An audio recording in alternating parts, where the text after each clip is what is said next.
This is the DJI Phantom 4 multi-rotor aircraft, more commonly referred to as a drone.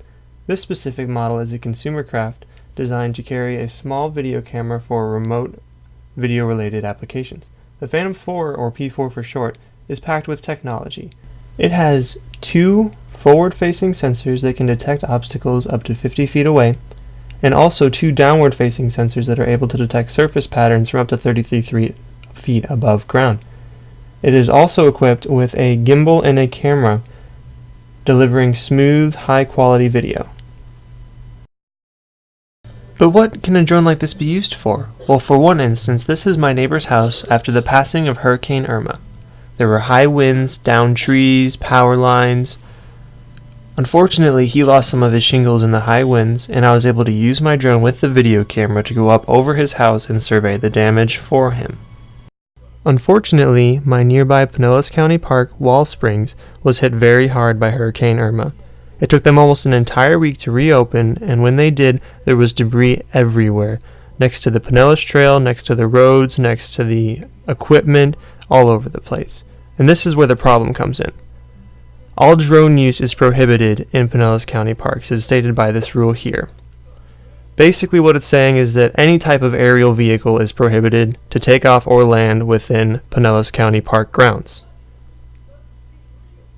Had I been able to take my drone up right after Hurricane Irma, I would have been able to survey their roads, work roads, and sidewalks for any type of damage or debris laid out. Doing this, I would be able to show them what kind of vehicles and resources they would need to clean up as efficiently and as quickly as possible. Doing this, that would save them the county time and money and allow them to move to the next park and so forth.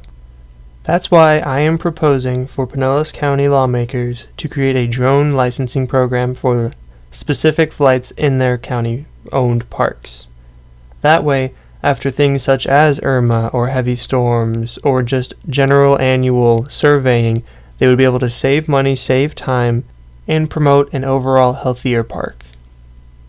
However, what kind of problems would lawmakers encounter when creating this licensing program? Well, for starters, my biggest concern is the general view of the public on drones.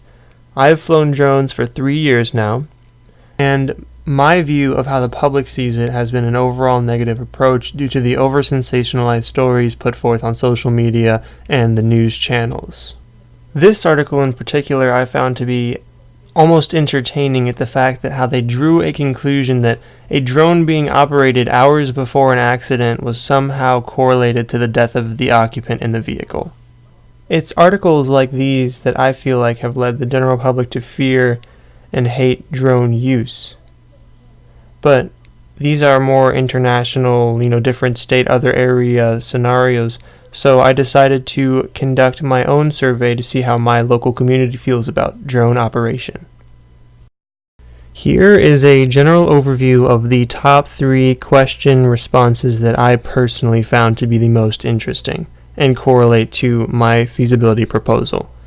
So, from the respondents, I found that the general population does not have a solid foundation in drone knowledge. However, none of them responded as an overall negative attitudes towards drones, and more importantly, they viewed a licensed professional as one of the best options for a person operating a drone.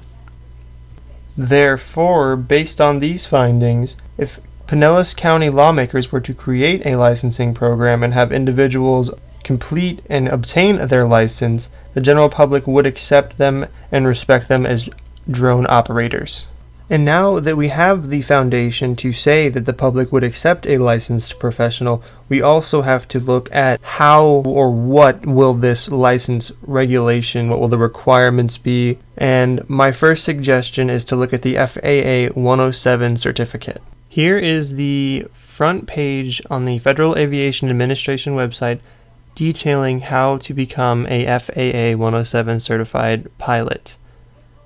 What I am mainly concerned here is part 2, where it lists the test.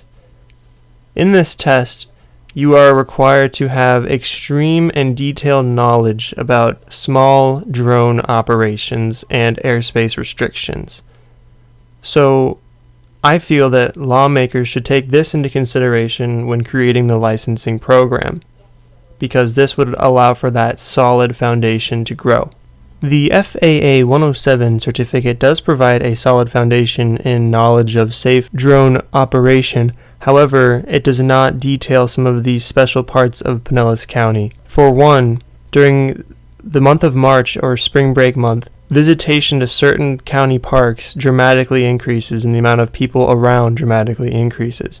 I feel that certain days or certain times of the year should be considered blackout dates where no operations can be completed without special certification or a waiver. A way you can look at it is the Florida fishing license. There's certain times of the year you can fish, certain times you can't fish, certain types of fish you can catch, and so on, and just adapt that again into the regulation in the licensing program. But it all boils down into what the lawmakers deem to be necessary in the regulations within the licensing program. To conclude, I believe that a drone licensing program is in fact a feasible option for Pinellas County. From what I found, the public response will be either neutral or slightly positive. The foundation for the licensing program is already there, and the longer it takes Pinellas County to realize this and act on this, the more money and time they are bound to lose. In addition to this, I also have several recommendations. My first recommendation would be the quick analysis of this proposal.